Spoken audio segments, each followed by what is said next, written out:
నమస్తే, welcome to prime 9 come to the point. ఈ రోజు మన కమ్ టు ద పాయింట్ గురించి మాట్లాడుకునే ముందు ఒక చిన్న క్లిప్ అయితే ఉంది, అది ప్లే చేస్తా, ఒకసారి చూడండి. దేవుడు తెలంగాణ దేవుడు, ఆంధ్ర దేవుడు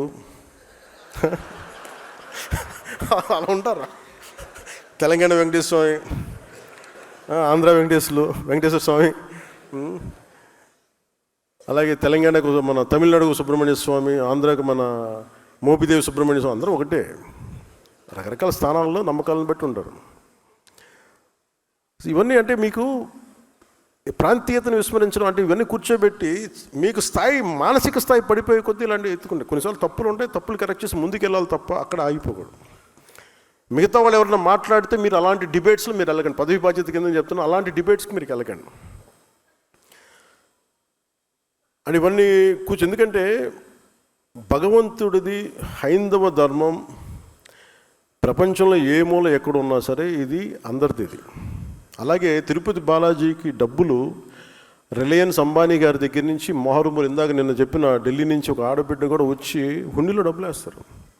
ఆ డబ్బులు ఎక్కడికి వెళ్ళాలి ఏంటి అనేది అది స్వామివారి అది వారిష్టం. అది ఆయన ఎవరి ద్వారా నోటు పలికిస్తారు, ఎవరి ద్వారా చేయిస్తారో అది ఆయనది, అది మనకు సంబంధం లేదు. అందుకని ఇది అంటే ఇలాంటి వివాదాల్లో మీరు అనవసరంగా వెళ్ళకండి, నా ఉద్దేశం అది చెప్పడానికి కారణం. చూశారు కదా ఆయన ఏం చెప్తున్నారు. ఆంజనేయ స్వామి కానీ, సుబ్రహ్మణ్య స్వామి కానీ, ఇలా దేవుళ్ళు ఎవరైనా సరే, దేవతలు ఎవరైనా సరే, తెలంగాణకి ఒకళ్ళు, ఆంధ్రాకి ఒకళ్ళు అంటూ సపరేట్గా ఉండరమ్మా, అందరికీ ఒకళ్ళే అంటున్నారు కదా. సో అదే రీతిలో కూడా ఇక్కడ అంతే. ఏమిటి అంటే ఆంధ్రాకి ఒక పవన్, తెలంగాణకి ఒక పవన్ అంటూ ఉండడు, ఒక్కడే ఉంటాడు, సింగిల్ పీస్. తెలుగు భాష లెక్క ఆడా ఉంటా ఈడా ఉంటా డైలాగ్ ఉంది కదా, సేమ్ అలాగే పవన్ కళ్యాణ్ కూడా అక్కడ ఆంధ్రాలో ఉంటారు, తెలంగాణలో ఉంటారు. సమస్య వస్తే ఆంధ్ర అయినా ఒకటే, తెలంగాణ అయినా ఒకటే అని నిరూపించారు. అదేమిటి అంటే 2009లో ఈ ప్రజారాజ్యం పార్టీకి సంబంధించి క్యాంపెయిన్ నిర్వహిస్తున్న సమయంలో కరెంటు షాక్ తగిలి ప్రాణాలు పోయే స్థితి దాకా, చివరి అంచుల దాకా వెళ్ళారట. మరి ఆ సమయంలో ఆయన ప్రాణంతో బయటపడ్డారు అంటే అది ఎవరి వల్ల అంటే కొండగట్టు ఆంజనేయ స్వామి దయ వల్ల మాత్రమే ఆయన బయటపడ్డాడు అన్న నమ్మకం ఆయనకి.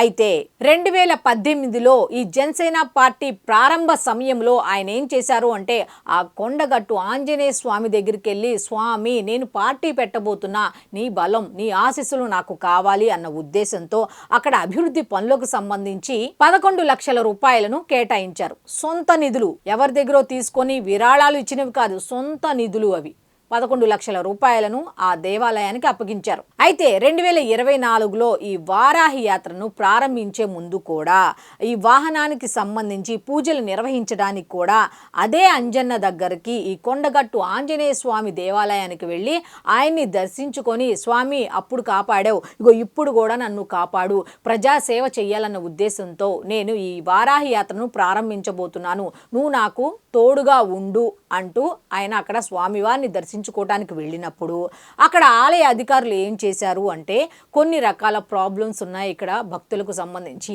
అవి కొంచెం మీరు చూడండి అన్నట్టుగా వాళ్ళు ఆయనకు చెప్తే ఆయన ఒక మాట ఇచ్చారనమాట.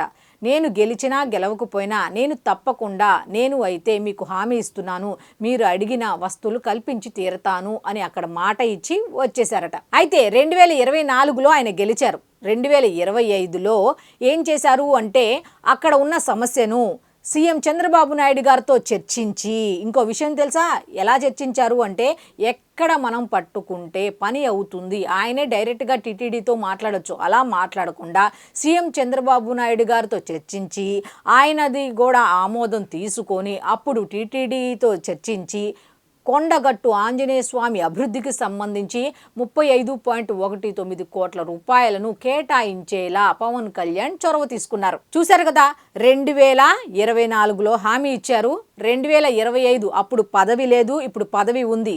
పదవి ఉంటే అడ్డు పెట్టుకొని పనిచేయొచ్చని పవన్ కళ్యాణ్ ఏదైనా ఎందుకు చెబుతాడు అనేది ఇదొక ఉదాహరణ కింద కూడా మనం చెప్పొచ్చు. అయితే ఈ 35.19 కోట్ల రూపాయలను కేటాయించారు కాబట్టి ఈ నిధులతో వాళ్ళు ఏం చేయనున్నారు అంటే 100 గదుల సత్రం, దీక్షా విరమణ సత్రం, అలాగే అక్కడ ఉన్న కొన్ని రకాల మౌలిక సదుపాయాల కల్పనకు ఈ నిధులను ఉపయోగించనున్నారు. మరి అంత గొప్ప ఘనకార్యం చేసిన డిప్యూటీ సీఎం పవన్ కళ్యాణ్ని వాళ్ళు ఒకటి కోరారట. ఏమని?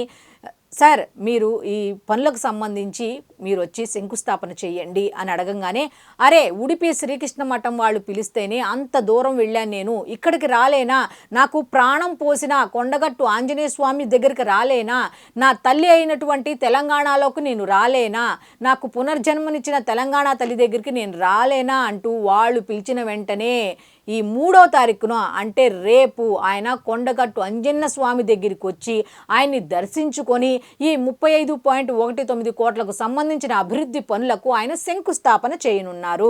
అయితే గతంలో చాలా మంది ఆయన్ని విమర్శించారు. ఏమని, నువ్వు తెలంగాణలో తిరుగుతావా, తెలంగాణ అంటే నీకు పడదు, నీకు గెట్టదు అన్నట్టుగా ఇష్టం వచ్చినట్టుగా మాట్లాడి నువ్వు హైదరాబాద్ ఎలా అడుగు పెడతావు, హైదరాబాద్ ఎలా వస్తావు, అసలు ఇది కరెక్టా, నీ సినిమాలు ఆడనివ్వం, ఇలా రకరకాలుగా మాట్లాడారు కదా.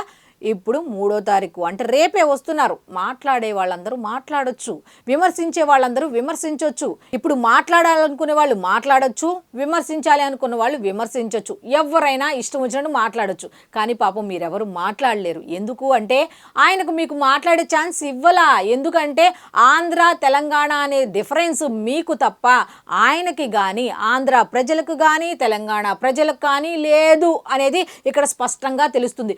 ఇప్పుడు ఆయన ఎప్పుడైతే ఈ కొండగట్టు ఆంజనేయ స్వామికి సంబంధించి ఉన్న పదవి బాధ్యతకు సంబంధించి ఒక కార్యక్రమం నిర్వహించినప్పుడు చెప్పారో అప్పుడు కూడా కనీసం ఒక్కళ్ళు స్పందించాలి కదా. అవును పవన్ కళ్యాణ్ గారు మిమ్మల్ని తప్పు పట్టాం, సారీ అండి అని మీరు చెప్పాలిగా. అప్పుడేదో ఒక మాట అన్నారు, సారీ చెప్పాలని అన్నారు కదా, మరి ఇప్పుడు మీరు కూడా సారీ చెప్పొచ్చు కదా, ఎందుకు చెప్పరు?